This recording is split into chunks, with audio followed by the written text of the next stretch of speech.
Hi guys, I'm Calder from Calder and welcome to the second video of my Valentine's Day special. In today's video I will be showing you how to make roses. So it will be a hand building video and I'm quite excited for this one because I've actually come up with my own way of making roses. I've done a lot of experimenting and I found a way that's quite easy to do, beginner friendly, even child friendly, and it's quite fun I think. So if you're going to do these yourself, please share them with me because I would love to see your results.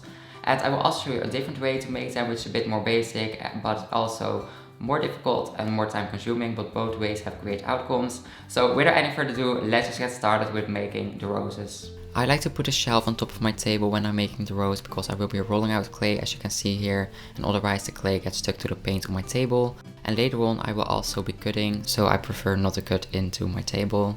And as you can see, I roll the clay out quite thin and quite long. Unfortunately, my camera didn't focus very properly. I have a new lens and still figuring out how to work with it. But the next thing that I do is cut away some clay at the bottom and I make it into a straight line. It doesn't have to be perfectly straight, so you don't have to use a ruler or anything. And then I cut away some clay at the sides and I make this a bit circular. And then I start making the petals. As you can see, I make all of the petals in one piece. This makes it much easier to do and much faster to do. So that's why I really like this technique. And as you can see, I just make these bow shapes by cutting it, and I cut very carefully.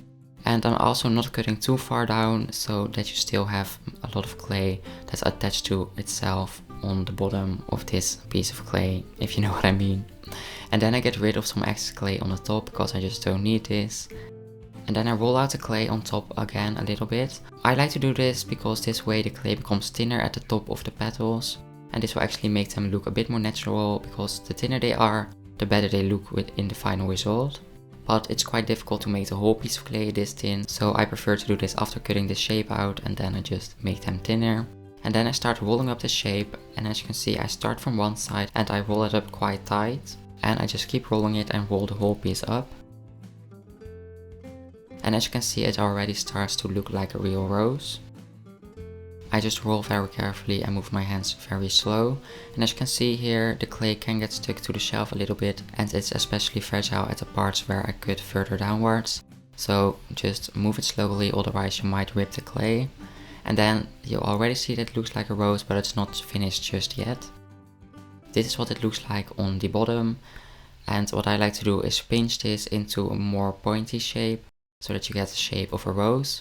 Unfortunately, at this time I didn't really think of how I was going to glaze it, so there are two options that I would recommend. It is either making a hole at the bottom so you can place it on top of a little thing in the kiln so they can put it straight up. I will show that later on in the video. Or you can also make it flat so that you can just place the rose straight up into the kiln, just whatever is your preference. And then I start making the petals look a bit more natural. I do this by pressing my index finger on top of the petals. And as you can see, I only fold a little bit of the clay on top outwards. So I'm not pulling the whole petals outwards, but I'm just pressing on it very carefully because this just looks the most natural. And for the petals on the outside, you can pull them out a bit more. This is just my own preference, so you can just see what you like yourself. But I do pull them out a bit more outwards so that you can see them when you're looking at the rose from the top. And then I use a sponge to smooth out the edges of the petals. This might not be necessary, it depends on how dry your clay gets, because if it gets dry it can crack a little bit. And I like to get rid of these cracks, but it's not highly necessary. A real rose can have cracks in the petals as well, so it's just whatever you like the most. But if you like to smooth it out, just go over it very carefully with a sponge. My rose was a little bit too long in my opinion, I didn't notice that earlier. But I fixed this by just cutting away some more clay at the bottom and then smoothing it out by going over it with my thumb. And then this rose is actually finished and ready to dry before Bisque refire. And then over to the next rose, which is a bit more difficult and a bit more time consuming, but it also has a great result, so I'm going to show it to you. I start off with grabbing some clay and I roll it into this ball in between my hands. And I just do this with a lot of balls. So I just keep grabbing a new piece of clay and roll it into a ball. And all of these little balls are going to be the petals. So the bigger you make the balls, the bigger your petals will be.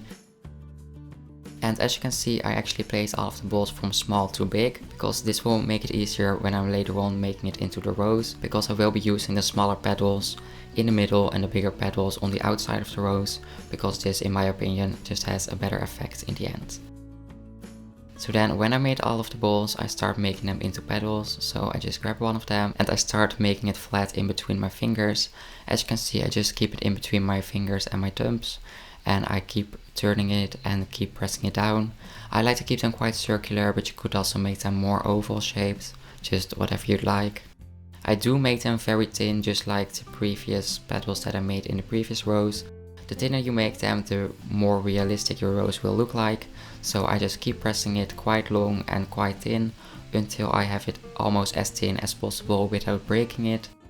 And I just do this with all of the petals. So it's quite some work and quite time consuming, but eventually it will come with a great result. And as you can see, some of the petals might not stay flat.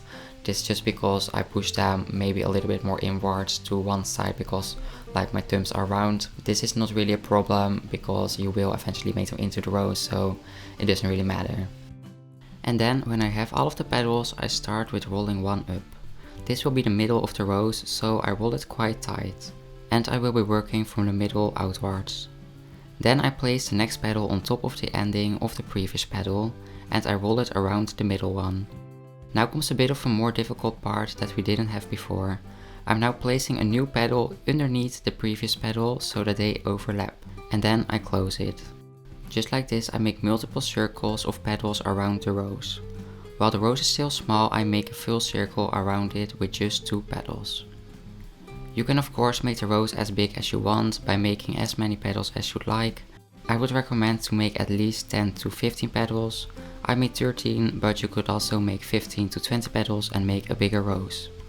When the rose is bigger and you can't go around it with 2 petals, I do the same thing, but I overlap 3 petals to make a full circle around the rose.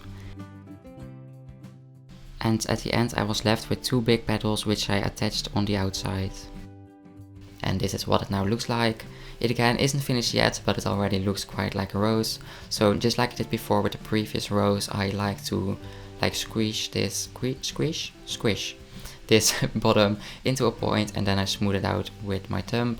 And you can also cut away some clay if it's a little bit too big. And then I do the same thing as I did before, so I just use the tip of my finger and I press the top of the little petals outwards. And I just do this very carefully, and this way it just looks a bit more natural. The petals lay on top of each other nicely and I work from the outside inwards and just press very carefully and try to not make any scratches. As you can see, this rose has quite a lot of cracks on the rims. This unfortunately happened because of the time that it took me to make the petals. So when I made the petals in between my hands, the clay became drier and then it cracks. I don't really find this a problem, so I just kept it like this, but if you'd like, you can get rid of this by going over it with a sponge and smooth out all of the petals. But as I said before, a real rose isn't perfect either, so I wouldn't really mind it. And when the pieces have dried and have been biscuit fired, it's time to glaze them. I'm glazing the first one with the glaze Ruby Red from Bisque Glazes. It's a Bots Pro glaze and it can be fired at any temperature, and I'm applying 2 coats all over the piece. I'm glazing the second rose with the glaze Weeping Plum from Amico. I'm applying this 3 coats all over the piece. As I said somewhere in the beginning, you can glaze fire the piece in different ways. For this one I decided to just clean one side. To do this I just rubbed it over this piece of fabric, and as you can see it cleaned the part which is lace on, and then I can just lay it in the kiln. You could also choose to make the bottom of your rose flat so that you can put the rose straight up into the kiln. And I also tried this other technique that you could try. I never tried it before, so it was a bit scary, but it worked out. What I did was press the rose into this piece of clay, and then I cleaned the part that touches the clay from the rose so that there isn't any glaze that can get stuck to the clay. When you do this, you of course have to let the clay dry before you can fire it. To speed this up, you can use a heat gun if you'd like. And then I can place it on top of it like this. And as I also said, you could also decide to make a hole in the bottom of your rose and then you can place it on top of one of these stand things, but unfortunately I didn't. And here are some pictures of the final results.